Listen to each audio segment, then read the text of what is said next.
Good evening, all Which Bookie followers, and welcome back to another Cheltenham Festival Ante-Post update and a new horse to be added to the list for the Cheltenham Festival. And it comes from a horse that was actually beaten this weekend in the Triumph Trial, the Spring Juvenile Hurdle at Leopardstown, and he's running in the Triumph Hurdle, and he's been the long-term favourite for the race, and it's Phil Dore.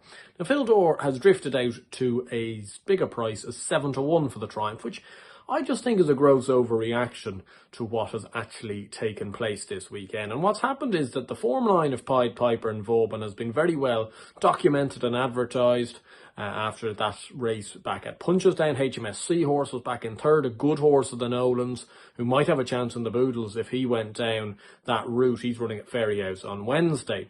Well, Pied Piper's gone over to Cheltenham and won very impressively in the Triumph Trial there on Trials Day last weekend, and obviously Vauban's gone and won the Spring Juvenile really impressively, and Phil Dore has it to find because he's got 3 lengths to find on Vauban.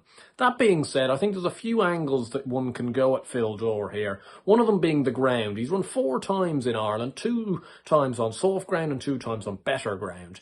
His 2 very impressive performances at Down Royal earlier this season when beating C. Sessions, who was a future listed winner for Ross O'Sullivan, and also beating Lunar Power by 7.5 lengths at Christmas time at Leopardstown, were by far his better performances, as for he only just snuck in at Ferryhouse by 1.5 lengths to Lunar Power, and was obviously beaten on the weekend by Vauban by 3 lengths on better ground.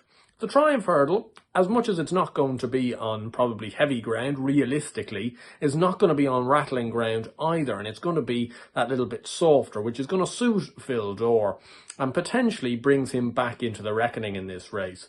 7-1 obviously is an each-way price and one that you can get with Bet Victor non-runner no bet. Now, that being said, if you're going with bookies that are 7-1, even in Ante-Post only terms applying, I would still recommend it because I don't believe this horse is turning up in any other race. He's got a nice chance, I believe, and he's been the long-term favourite for this race, and suddenly, after what I wouldn't even say bad run, but some people are saying maybe bad run, he's gone out from 3-1 to 7-1.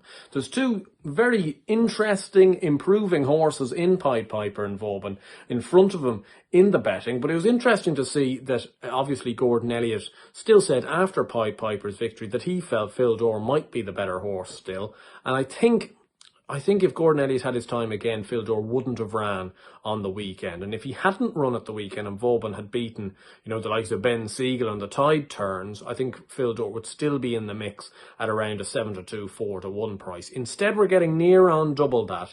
And at 7-1 with Bet Victor, non-runner no bet, Phil Dore for the Triumph Hurdle is my latest Ante-Post selection. Obviously, if you want a few more reasons and rationales as to why, do go and look at the article down below. But I hope you did enjoy this video, and hopefully we'll all back a couple of winners soon. Cheltenham just around the corner, and things are really beginning to ramp up. See you guys very soon. Hope you stay safe, stay well. I'll see you guys soon.